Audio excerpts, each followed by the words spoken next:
Hello, Ted Dabrowski here from WirePoints. The U.S. Census has just released its newest population estimates for the entire country for 2021, and it's got a lot of bad news for Illinois. The numbers that they put out show that Illinois lost 114,000 people in 2021 compared to 2020. It is the third worst performance when you talk about the overall numbers. And when you look at it as a percentage of population, it is the second worst in the country. So I want to take you through those numbers, what's in them, and it's not good. And we know that in the last decade, Illinois was just one of three states to shrink in the entire country. Along with Mississippi and West Virginia, Illinois were the only three states to lose population in that decade. So if this number, 114,000, which is an estimate by the US Census, if it sticks, it is a horrible number. It is a record loss for Illinois, and it portends very bad things because we have the largest debts in the country, so we can't afford to lose more people. So let me take you through those numbers. The first one, if you look at it on a national basis, if we line up all 50 states, you will see that states like Texas gained over 300,000 in population. Florida gained over 200,000 in population. On the far left of the 50 states, on the losers, you'll find Illinois losing nearly 114,000 people. Only California and New York lost more people. So it's bad, bad news. Nation's third largest loser. Now, if you look at that on a percentage of population, obviously each state is a different size, and so its losses as a percentage of population matter. And when you do it that way, Illinois becomes the second worst in the country in population losses. You look at a place like Idaho, Utah, Montana, some of those states were growing 2 to 3% or more, whereas Illinois shrank by almost 1%. It shrank 0.9%, almost 1%. Only New York was worse, losing 1.5%. Very bad news for Illinois. Let's talk about the census numbers and who are the biggest winners. So here you have a graphic of Texas being the number one, gaining over 300,000 people, more than 1% of its population. And it's important to note that Texas was the biggest winner over the last decade. They grew by over 4 million people in that decade. Florida was number two here today in these numbers, and it was also the second biggest winner over the decade. So here it's grown over 200,000 people. Arizona and North Carolina and Georgia round out the top five. Big growth numbers, almost like the size of a big city. We only have we don't have a city like Texas, the group 310,000. We don't have a city that big except for Chicago. The biggest losers in the country. Well, New York was the biggest loser by far, 319,000 people and over 1.6% of its population. California second, and that's where then Illinois comes in, third biggest loser, followed by Massachusetts and Louisiana. Moving on to something that is a real big concern for us at WirePoints, because we're very concerned about how easy it is for Illinoisans to move right over the border, where they can find better opportunity, better jobs, lower taxes, less corruption. So let's look at this graphic. As we mentioned, Illinois lost almost 114,000 people. Wisconsin managed to grow nearly 3,600, and each state among our neighbors grew. And look at Indiana growing by 20,000 people.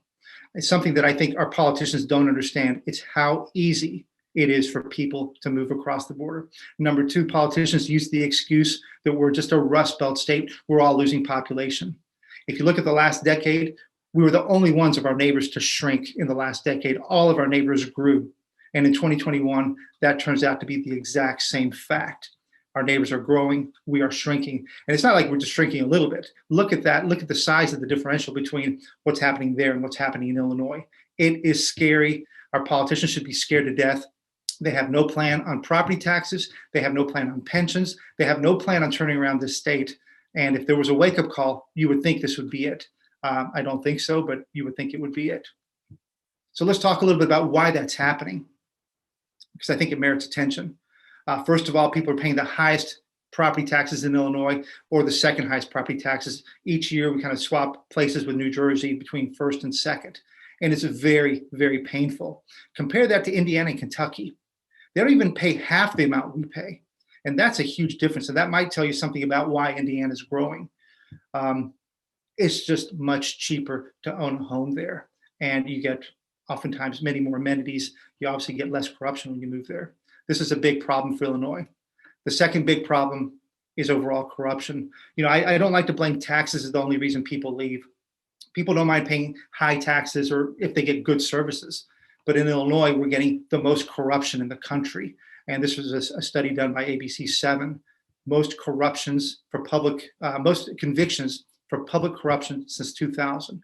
This is another reason why people are sick and tired of the politicians in Illinois. Another reason, our home values aren't keeping up with the rest of the country. And that part of that is tying it back to property taxes. If we keep having higher and higher property taxes, that means our homes can't appreciate like they should. We're having to spend more and more money on the taxes and less on the mortgage. We've had the 6th worst performance in the country when you adjust for inflation. Homes in other parts of the country are growing lots after you adjust for inflation. In Illinois, we've lost 18% of our value from 2005 to 2018. It's another reason why people are escaping. And of course, we can't ignore this. Crime in Illinois, in particular Chicago, is out of control. This chart shows in recent decades, Chicago's crime on a homicide per 100,000 population has skyrocketed compared to Los Angeles and New York. And we've seen what's happened the last couple of years. It's out of control. There is no plan to fix the crime. And it's another reason why you're going to see more Chicagoans leave. But it's not just in Chicago, because it's happening in many suburbs and in many of the other larger cities in Illinois. Last reason for people leaving, the mandates and control are among the strictest in the country. And we've seen that with our schools, with some of the vaccine mandates that are coming up now. We've seen that with our school closures. We've seen that with the lockdowns that we had in Illinois, some of the strictest in the country. And we have now been under 24 consecutive disaster proclamations by Governor Pritzker, 30 days at a time. That means 652 straight days of Illinois having to live under Governor Pritzker's emergency orders. Some people aren't going to put up with that. Many people aren't going to put up with that. And we don't know what the impact of all that's going to be, because it's playing out right now. But if the 113,000 estimate is any indication, all these things are coming together to scare people out of Illinois. This is a great state. It's got great resources. We shouldn't be having these kind of problems. We shouldn't be shrinking. We should be growing like our neighbors. But I think this number is a huge indication of just how poorly, decade after decade, governor after governor, on both sides of the aisle, how poorly the state is being run. So those are the bad news I have. I wish I could give you good news. The only good news that I might be able to pull out of this is that it becomes a wake-up call for people to engage and act and push back. And at WirePoints, we're here to help people understand what's going on, come up with solutions. We'll be talking about those early in the year, and to activate. That would be the good news, that people finally get fed up. Hopefully not so many people get fed up that they all leave, but rather we stay, we fight, and we demand change, elect better politicians, and not just elect better politicians, demand from them what we want. Right now, they're running over the ordinary Illinoisan, and you can tell that too many people don't like it. That's our update on the U.S. Census Bureau information. Thank you for joining in on this, and please ping us at WirePoints. Join us at WirePoints. Join our newsletter, daily newsletter, and like us on Facebook and on Instagram, and of course, Twitter. Thank you for joining. Thank you. Bye-bye.